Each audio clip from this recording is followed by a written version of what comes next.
balik mo dito sa Royal, ganyan ka rin kumasta. So, kailangan mga kaibigan mapalitan yung ating pananaw. Diba? Kailangan na malinaw sa'yo kung ano yung nagiging itsura mo in the future. Diba? Kailangan maging malinaw sa'yo kung ano yung mararating mo in the future. Dahil yun yung mga bagay na magpapa-excite sa'yo. I'll give you an example. Let me show this picture. Ano yung nakikita mo sa picture na to? Merong mukha. Merong babae. Edman, may kalbo. Okay, so baka. Okay, meron daw dalawang tao na nagkakaranan. So, imagine, isang picture. Pero ang dami yung nakikita. Okay, yung ganitong picture. Ano yung nakikita niyo po? Dalawang mukha. Sige. Babae at lalaki. Okay. So, ibig sabihin, sa dalawang picture na pinakita ko sa inyo, iba-iba po tayo ng pananaw, iba-iba tayo ng perception or nakikita. So, ganun din po sa buhay ng tao, magkakaibang pananaw at perspective sa buhay. Alam mo kapatid, kung naniniwala ka na yayaman ka at aseso ka, tama ka.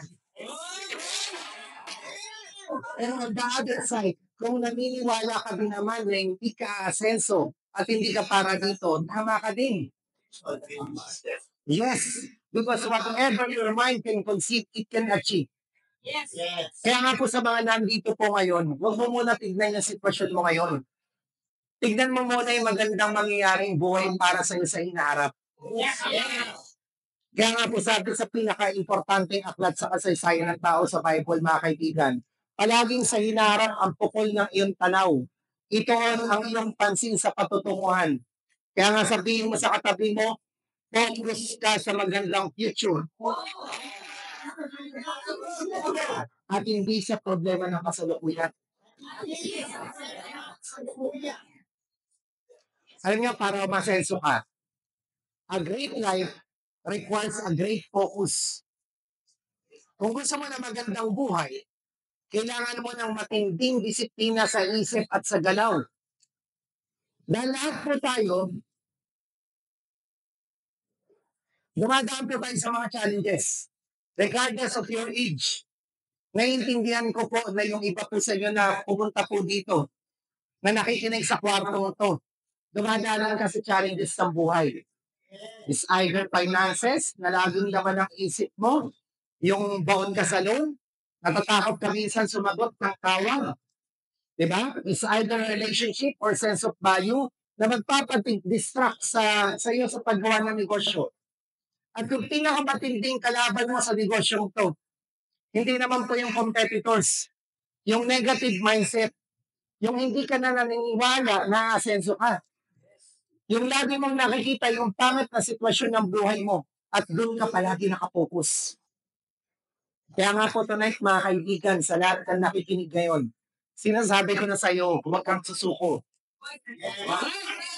Sabi na sa katabi mo, huwag kang susuko. Habang narinig mo itong sinasabi ko, balikan tayong chance mo na magkaroon ng masaganang buhay. Alam minsan, ang daling sabihin eh.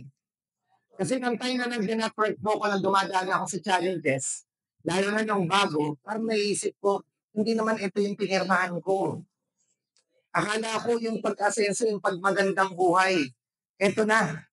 Nagpa-part-time ako at that time, hindi naman ito yung distributor na pinirmahan ko, hindi ganito yung klase ng buhay na gusto ko. Naisip ko na parang gusto ko na mag-back out. Kasi hindi ito yung pinirmahan ko. But you know why, mga kaibigan? Kung hindi mo kayang isipin na asenso ka, tandaan mo, kaya ni Lord na itawid ka at payamanin ka basta meron kang tamang attitude at posture. Kaya sabihin mo sa katabi mo, magkakaroon ka ng masaganang buhay.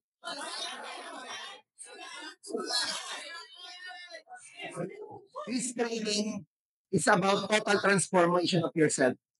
Alam niyo guys, nung dumaan ako sa challenges, pinagpapasalamat ko na napunta ako sa ganitong community. Because people outside the program are good in criticizing people, but not good in motivating and encouraging people. Mas maraming tao yung magaling manira kesa sa mga tao na bumuo ng pagkatao ng isang individual para ilabas yung totoong leadership potential niya.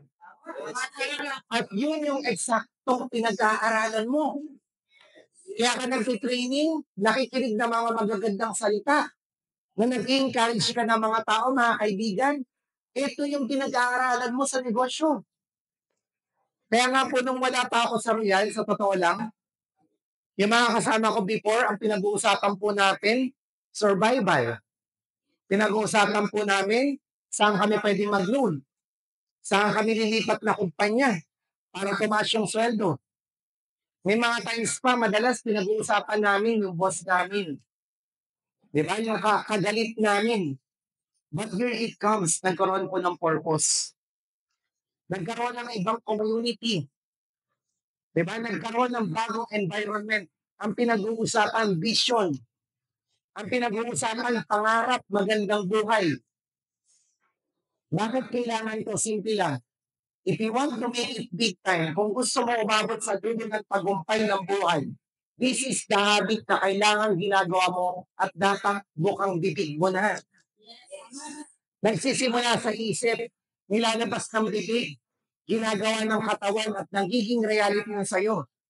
Kaya nga sabi sa Bible, be careful how you think.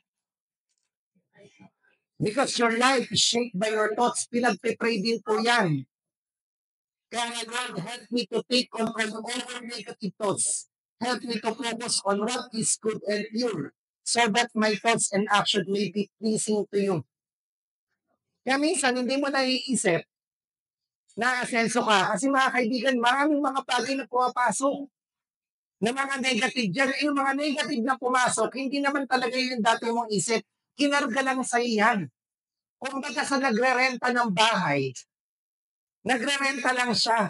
Pero dahil nga, komportable ka na at lagi mo na naiisip, hinayaan mo na, pinapasok mo na. Binigyan mo pa ng pagkain. Hindi ako asenso. Ay, yung kapitbahay ko, wala namang palak limaman, okay na lang din ako. Ay, komportable na lang. Tandaan po natin, lahat ng iniisip mo, lahat ng lumalabas sa bibig mo, nagiging prophecy mo yan.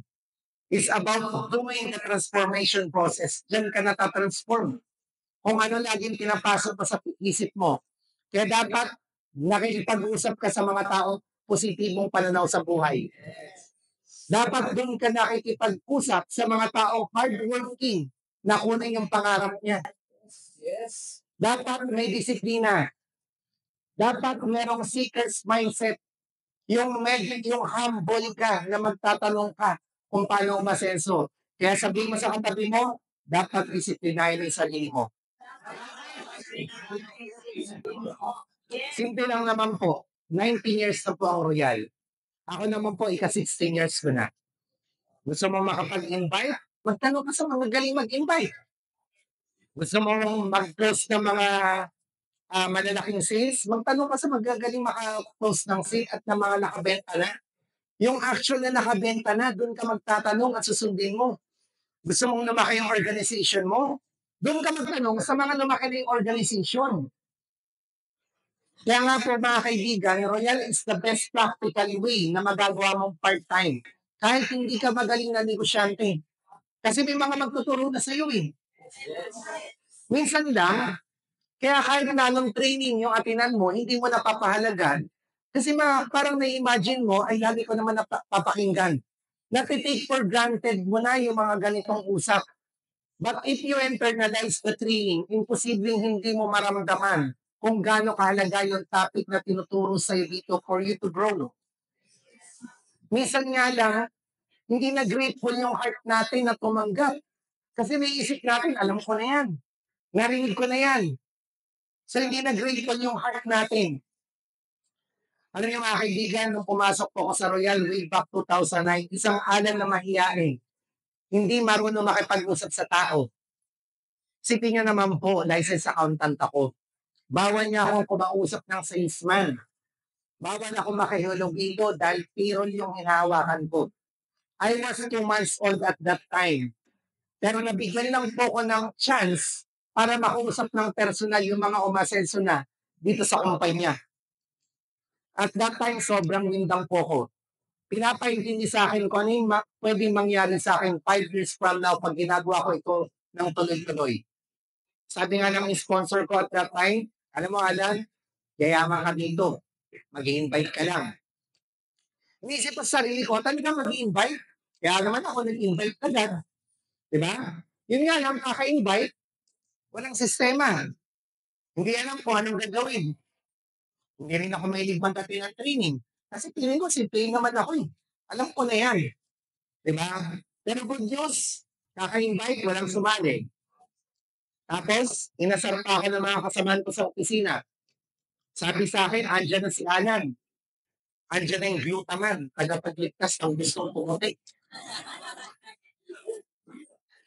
Then narinig ko yung coach ko. Sabi ng coach ko, kailangan dito, humble ka. Kailangan dito seeker's mindset.